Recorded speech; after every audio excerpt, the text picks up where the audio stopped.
Pagkatapos ni Haring David, isang bagong hari ang umupo sa trono ng Israel, si Solomon, ang lalaking magiging pinakamarunong na hari sa kasaysayan. Sa halip na kayamanan o kapangyarihan, humingi si Solomon ng karunungan upang mamuno ng tama sa bayan ng Diyos. Dahil sa kanyang kababaang loob, pinagkalooban siya ng Diyos ng karunungang hindi pa kailanman nakita sa mundo. Sa isang mahirap na usapin, ipinakita ni Solomon ang pambihirang karunungang ibinigay ng Diyos. Kumalat sa buong Israel ang karunungan ni Solomon at nagsimulang humanga ang buong kaharian sa kanya. Ngunit ang pinakamalaking pangarap ni Solomon ay ang pagtatayo ng unang dakilang templo para sa Diyos. Libu-libong manggagawa at napakaraming kayamanan ang ginamit upang maitayo ang banal na tahanan ng Diyos. Sa loob ng maraming taon, unti-unting itinayo ni Solomon ang pinakadakilang templo na nakita ng sinaunang mundo. Sa wakas natapos ang unang templo ng Diyos, isang banal na simbolo ng pananampalataya ng Israel. At nang ialay ang templo, bumaba ang kaluwalhatian ng Diyos at napuno ng banal na presensya ang buong lugar. Dinala ni Solomon ang banal na kaba ng tipan papasok sa templo bilang tanda ng presensya ng Diyos sa Israel.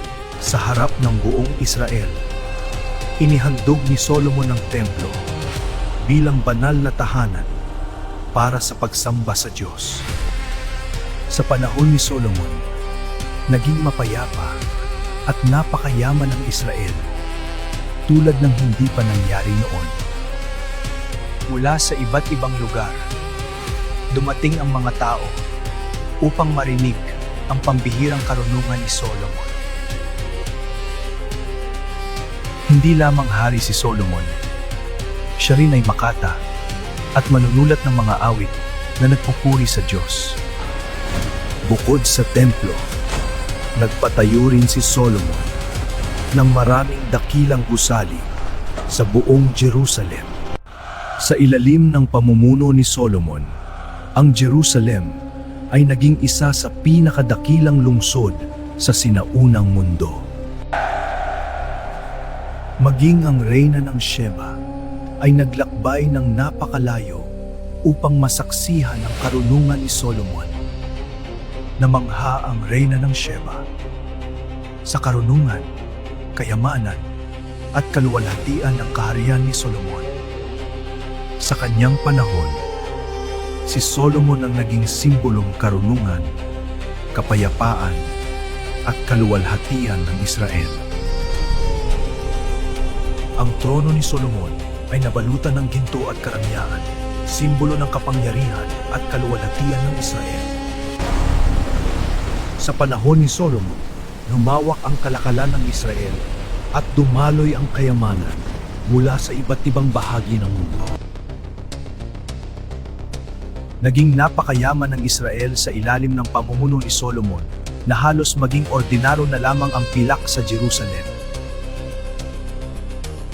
Hindi lamang mayaman ang kaharian, ito rin ay naging maayos dahil sa karunungan at hustisya ni Solomon. Marami ring kasabihan at karunungan ang isinulat ni Solomon na hanggang ngayon ay binabasa pa rin. Nagpatayo rin si Solomon ng magagandang hardin na naging simbolo ng kasaganaan ng kanyang kaharian. Maging ang mga makapangyarihang bansa ay gumalang kay Solomon dahil sa kanyang karunungan at kaluwalhatian. Pinalakas din ni Solomon ang hukbo ng Israel gamit ang libu-libong kabayo at mga karwaheng pandigma. Sa panahon ni Solomon, naging gintong panahon ng Israel na puno ng kapayapaan at kasaganaan. Si Solomon ay naging simbolo ng karunungan, kayamanan at kadakilaan ng Israel.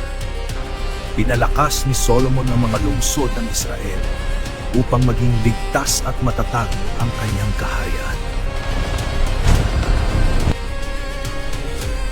Dahil kay Solomon, lumawak ang mga daan ng kalakalan na nagdala ng yaman at kasaganaan sa Israel. Sinasabing maging ang mga hayop at kalikasan ay pinag-aralan ni Solomon dahil sa kanyang dakilang karunungan. Sinasabing maging ang mga hayop at kalikasan ay pinag-aralan ni Solomon dahil sa kanyang dakilang karunungan. Sa templo, umalingaw-ngaw ang mga awit ng papuri na nagpupuri sa kadakilaan ng Diyos. Sa panahon ni Solomon, nagdaan ang buong Israel sa ilalim ng kapayapaan at pananampalataya. Maraming dayuhan ang dumating sa Jerusalem upang makita ang kaluwalhatian ng kaharian ni Solomon. Ang templo ni Solomon ay naging liwanag ng Israel at simbolo ng kanilang pananampalataya. Kumalat sa iba't ibang kaharian ang pangalan ni Solomon bilang hari ng karunungan at kapayapaan. Ang mabubuting gawa ni Solomon ay naging bahagi ng dakilang kasaysayan ng Israel at pananampalataya sa Diyos. Libu-libong manggagawa ang tumulong sa pagpapalawak at pagpapatatag ng kaharian ni Solomon.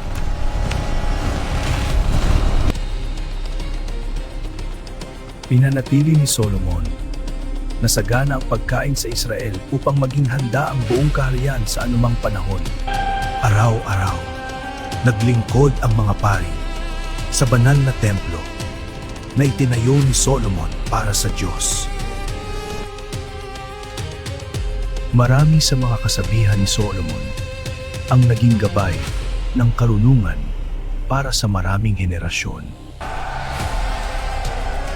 Mula sa iba't ibang bansa, dumating ang mga hari upang makita ang karunungan ni Solomon. Maging ang mga sisidla sa templo ni Solomon ay yari sa purong ginto bilang parangal sa Diyos. Pinanatili rin ni Solomon na malakas ang hukbo ng Israel upang maprotektahan ang kanyang kaharian. Sa gabi, nagliliwanag ang Jerusalem bilang simbolo ng kapayapaan at pananampalataya. Sa panahon ni Solomon, maraming tao sa Israel ang namuhay sa kapayapaan at kasaganaan. Hanggang ngayon naaalala si Solomon bilang isa sa pinakamarunong at pinakadakilang hari sa kasaysayan ng Israel. Gumawa si Solomon ng mga gintong kalasag bilang simbolo ng lakas at karangyaan ng Israel. Nagpatayo rin si Solomon ng mga palasyong nagpakita ng kadakilaan ng kanyang kaharian. Ang pinakamagandang puno ng sedro mula sa Lebanon ay dinala sa Israel para sa templo at palasyo. Sa panahon ni Solomon, maraming dakilang pista ang ipinagdiwang sa harap ng templo ng Diyos. Ang templo ni Solomon ay naging lugar ng kapayapaan at banal na pagsamba sa Diyos. Araw-araw, umaawit ang mga awit sa banal na templo bilang pagpupuri sa Diyos. Sa ilalim ng pamumuno ni Solomon, naging masagana ang pamumuhay ng mga tao sa buong Israel. Mahigpit ding binantayan ang Jerusalem upang manatiling ligtas ang kaharian ni Solomon. Hanggang sa malalayong lupain, nakarating ang balita tungkol sa karunungan at kadakilaan ni Solomon. Ang templo ni Solomon ay naging simbolo ng pananampalataya at kaluwalhatian ng Israel. Sa pamumuno ni Solomon, lalo pang lumawak at yumaman ang lungsod ng Jerusalem.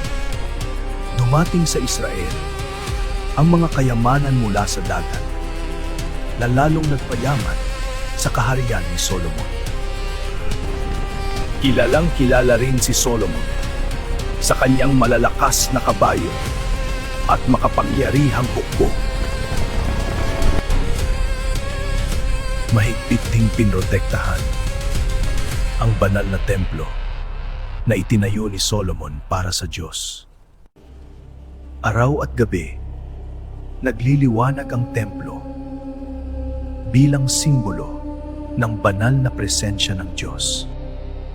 Sa pamamagitan ng karunungan, pinanatili ni Solomon ang kapayapaan sa maraming kalapit na kaharian.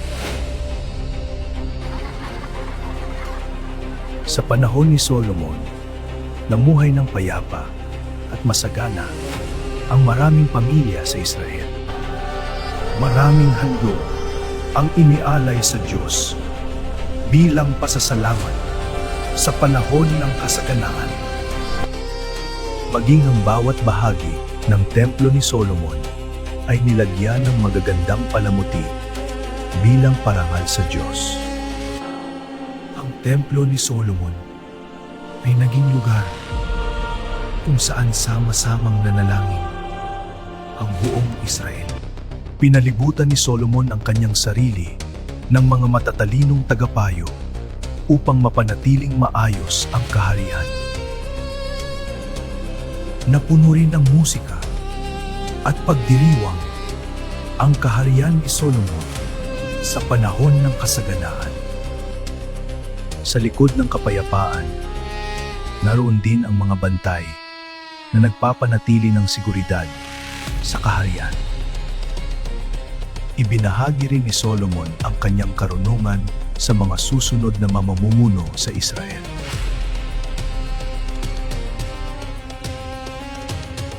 Kahit sa gabi, patuloy ang pagsamba at paglilingkod sa templo ni Solomon.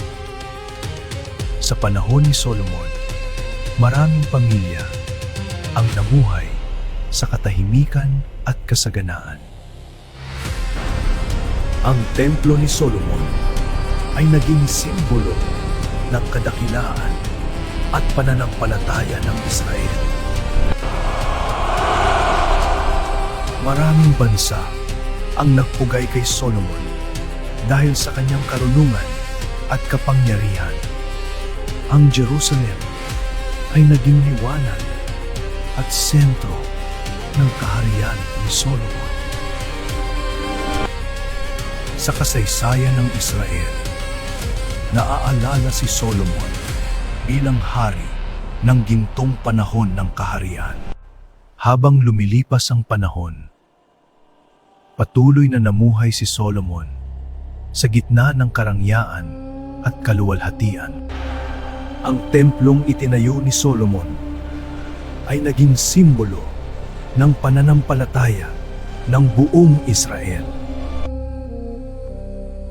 Hanggang matapos ang kanyang buhay, naiwan ang mga karunungan ni Solomon bilang gabay sa maraming henerasyon. Sa templo, patuloy na umaalingaw ang mga awit ng papuri na sinimulan noong panahon ni Solomon. Ikinuwento ng matatanda ang mga dakilang gawa ni Solomon sa mga batang susunod na henerasyon. Maging sa malalayong lupain, patuloy na kinilala ang pangalan ni Solomon bilang hari ng karunungan. Ang Jerusalem na pinalakas ni Solomon ay naging simbolo ng katatagan ng Israel. Sa gabi, tila isang liwanag, ang Jerusalem sa gitna ng sinaunang mundo. Sa templong itinayo ni Solomon, patuloy na nanalangin ang bayan ng Israel sa kanilang Diyos. Sa sa kasaysayan ng Israel. Naaalala si Solomon bilang isa sa pinakadakilang hari. Ang panahon ni Solomon ay naging gintong panahon ng kapayapaan at kasaganaan sa Israel. Maraming aral ang iniwan ni Solomon na hanggang ngayon ay nagbibigay gabay pa rin. Ang musika at pagsamba ay naging mahalagang bahagi ng panahon ni Solomon. Sa pamamagitan ng karunungan na panatili ni Solomon ang kaayusan at hustisya sa Israel. Ang susunod na henerasyon ay lumaking dala ang mga aral ng panahon ni Solomon. Punong-puno ng pagdiriwang ang kaharian ni Solomon sa panahon ng kapayapaan. Sa paglubog ng araw, patuloy na nagniningning ang templong itinayo ni Solomon. Tinitigan ni Solomon ang kahariang kanyang itinayo at ang templong inilaan para sa Diyos. Ang pamana ni Solomon ay hindi lamang kayamanan, kundi karunungan at pananampalataya. Hanggang sa pagdaan ng panahon, naaalala pa rin si Haring Solomon bilang hari ng karunungan at tagapagtayo ng banal na templo ng Diyos. Pagkatapos ni Haring David, isang bagong hari ang namuno sa Israel, si Solomon. Ngunit sa likod ng korona, naroon ang takot ng batang haring biglang humawak ng malaking kaharian. Sa Gibeon, nanalangin si Solomon sa Diyos upang humingi ng karunungan. At pinagkalooban siya ng Diyos ng pambihirang karunungan na walang katulad sa mundo. Sa unang pagsubok, ipinakita ni Solomon ang karunungang ibinigay ng Diyos.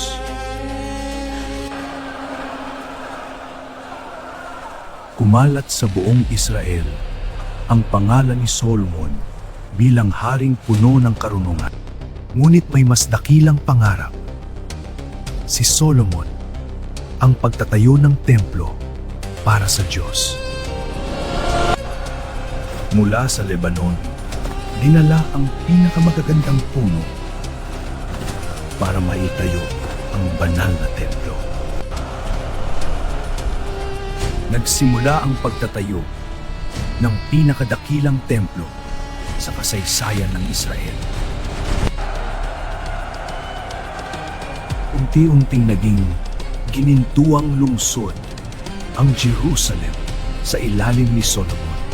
Sa banal na bundok ng Jerusalem, sinimulan ni Solomon ang pagtatayo ng tahanan ng Diyos. Libo-libong manggagawa ang nagtipon upang maitayo ang pinakadakilang templo ng Israel. Napakalalaking bato ang inihanda upang maging pundasyon ng banal na templo. Mula sa Lebanon, dumating ang pinakamagandang sedro para sa templo ni Solomon. Bawat bahagi ng templo ay maingat na dinisenyo upang maging karapat-dapat sa Diyos. Nilagyan ng templo ng malalaking haliging ginto na sumisimbolo sa kaluwalhatian ng Diyos. Sa loob ng templo, itinayo ang banal na silid para sa presensya ng Diyos. Pinalamutian ang templo ng mga banal na ukit na nagpapakita ng kagandahan ng pagsamba. Habang itinatayo ang templo, lalo ring yumaman at lumawak ang kaharian ni Solomon. oras natapos ang pinakadakilang templo na itinayo para sa Diyos ng Israel. Ang trono ni Solomon ay nababalutan ng ginto, simbolo ng kapangyarihan at kaluwalhatian ng Israel. Mula sa iba't ibang bahagi ng mundo, dumating ang kayamanan sa kaharian ni Solomon. Naging sentro ng kalakalan ang Jerusalem, kung saan dumating ang kayamanan mula sa iba't ibang bansa. Maging ang mga dayuhang kaharian ay nakipag-ugnayan sa makapangyarihang kaharian ni Solomon. Sa panahon ni Solomon, halos naging ordinaryo na lamang ang pilak at ginto sa Jerusalem. Pinanatili rin ni Solomon na malakas ang hukbo ng Israel upang maprotektahan ang kaniyang kaharian. Dumating ang mga tao mula sa malalayong lugar upang marinig ang karunungan ni Solomon. Maging ang reyna ng Sheba ay naglakbay ng napakalayo upang makita ang karunungan ni Solomon. Namangha ang mga bansa sa kayamanan, karunungan at kapangyarihan ni Solomon. Sa ilalim ni Solomon, naging gintong lungsod ang Jerusalem na hinangaan ng buong mundo. Mula sa makapangyarihang Egypt, dumating ang mensahe para kay Haring Solomon. Nagsimulang bumuo si Solomon ng mga kasunduan sa makapangyarihang mga kaharian. Kasama sa kasunduan ang pagdating ng prinsesa mula sa Egypt.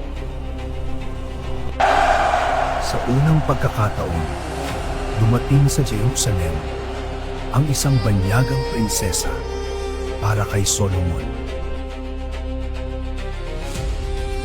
Nagpatayo si Solomon ng mga palasyo para sa kanyang mga banyagang asawa. Nagdala rin ng Egypt ng napakaraming kayamanan bilang regalo sa kaharian ni Solomon. Unti-unting lumawak ang impluwensya ni Solomon sa iba-ibang kaharian. Kasabay ng mga kasunduan, dumating din ang iba't ibang kultura sa Jerusalem. Maraming kaharian ang nagnanais na makipag-alyansa kay Haring Solomon.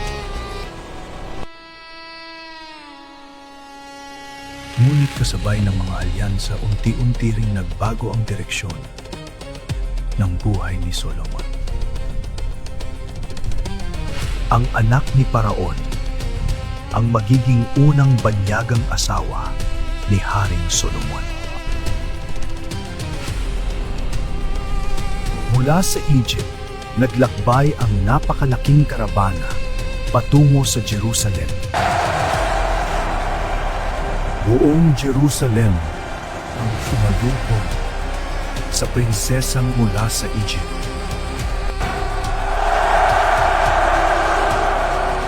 Sa kanilang pagsasama, nabuo ang alyansa ng Israel at Egypt. Nagpatayo si Solomon ng hiwalay na palasyo para sa prinsesa ng Egypt. Kasabay ng prinsesa, dumating din ang napakaraming kayamanan mula sa Egypt. Unti-unting pumasok ang kulturang Egyptian sa kaharian ni Solomon.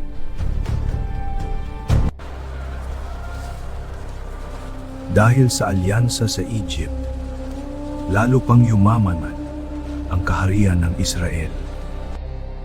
Namangha ang ibang kaharian sa lakas ng bagong alyansa ni Solomon.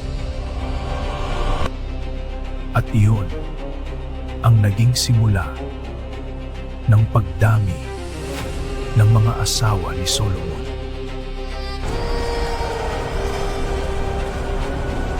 Unti-unting dumating ang mas marami pang prinsesa mula sa iba't ibang kaharian. Mula sa Moab, dumating ang mga prinsesa upang makipag-alyansa kay Solomon. Kasunod nito, dumating din ang mga prinsesa mula sa Ammon.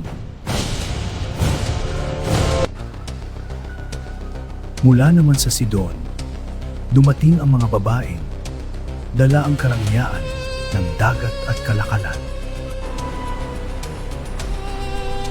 Habang dumarami ang kanyang asawa, lalo ring lumawak ang mga palasyo ni Solomon. Kasabay ng mga prinsesa, dumating din ang iba't ibang kultura at tradisyon. Lalong lumawak ang impluwensya ni Solomon sa iba't ibang kaharian.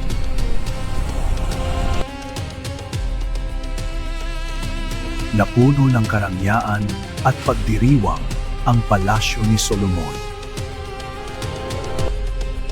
Ngunit kasabay ng mga alyansa, unti-unti ring lumitaw ang tensyon sa loob ng palasyo.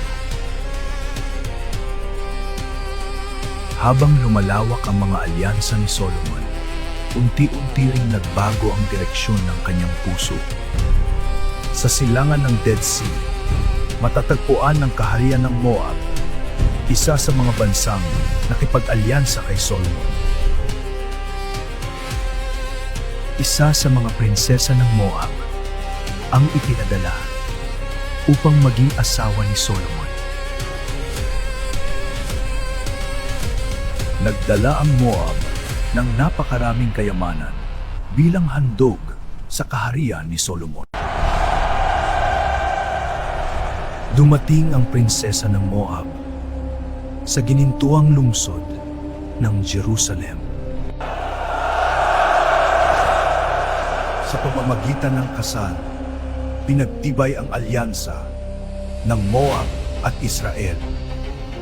Habang dumarami ang kanyang asawa, patuloy ding lumawak ang mga palasyo ni Solomon.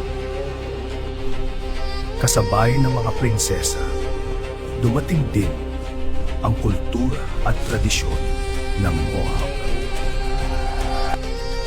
Ngunit habang lumalawak ang mga alyansa, unti-unti ring lumitaw ang mga lihim na tensyon sa loob ng palasyo. Dahil sa mga alyansa, lalo pang yumaman ang lungsod ng Jerusalem. Kasabay ng paglago ng kayamanan at alyansa, unti-unti ring nagbabago ang puso ni Solomon. Isa sa mga makapangyarihang kaharian ay ang Ammon na nakipag-alyansa kay Solomon. Mula sa Ammon, dumating ang isa pang prinsesa upang maging bahagi ng palasyo ni Solomon. Kasabay ng prinsesa, dumating din ang lakas militar ng kaharian ng Ammon. Isa na namang banyagang prinsesa ang pumasok sa ginintuang lungsod ng Jerusalem. Napuno ng pagdiriwang at karangyaan ang palasyo ni Solomon. Kasabay ng mga prinsesa, dumating din ang mga tradisyon ng ibang kaharian. Sa likod ng karangyaan, unti-unti ring lumalalim ang tensyon sa loob ng palasyo. Habang dumarami ang kanyang mga asawa, patuloy ding lumawak ang palasyo ni Solomon. Lalong lumawak ang impluwensya ni Solomon sa buong sinaunang mundo. Habang dumarami ang mga reyna sa kanyang palasyo, unti-unti ring nahati ang puso ni Solomon. Sa baybayin ng Mediterranean, matatagpuan ng mayamang kaharian ng Sidon. Mula sa Sidon, dumating ang isa pang prinsesa na magiging bahagi ng palasyo ni Solomon. Dumating mula sa Sidon ang napakaraming kayamanan na lalong nagpayaman sa Jerusalem. Isa na namang banyagang kaharian ang nakipag-alyansa kay Haring Solomon. Naging simbolo ng karangyaan ang mga telang lila mula sa Sidon. Napuno ng mamahaling alahas ang palasyo ni Solomon dahil sa mga kayamanang dala ng mga banyagang reyna. Kasabay ng mga prinsesa, dumating din ang musika at kultura ng Sidon. Sa likod ng karangyaan, unti-unti ring lumalalim ang impluwensya ng mga banyagang kultura. Sa ilalim ni Solomon, lumawak ang impluwensya ng Israel sa lupa at dagat. Habang napupuno ng karangyaan ang palasyo ni Solomon, unti-unti ring nababago ang kanyang puso.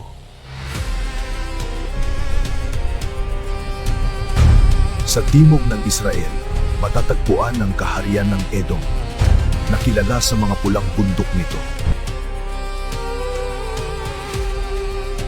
Mula sa Edom, dumating ang isa pang prinsesa upang makipag-alyansa kay Solomon. Nagdala rin ang Edom ng napakaraming kayamanan papunta sa Jerusalem. Mula sa pulang kaharian ng Edom, dumating ang bagong prinsesa sa Jerusalem. Habang dumarami ang mga asawa, lalo ring naging masalimuot ang buhay sa loob ng palasyo.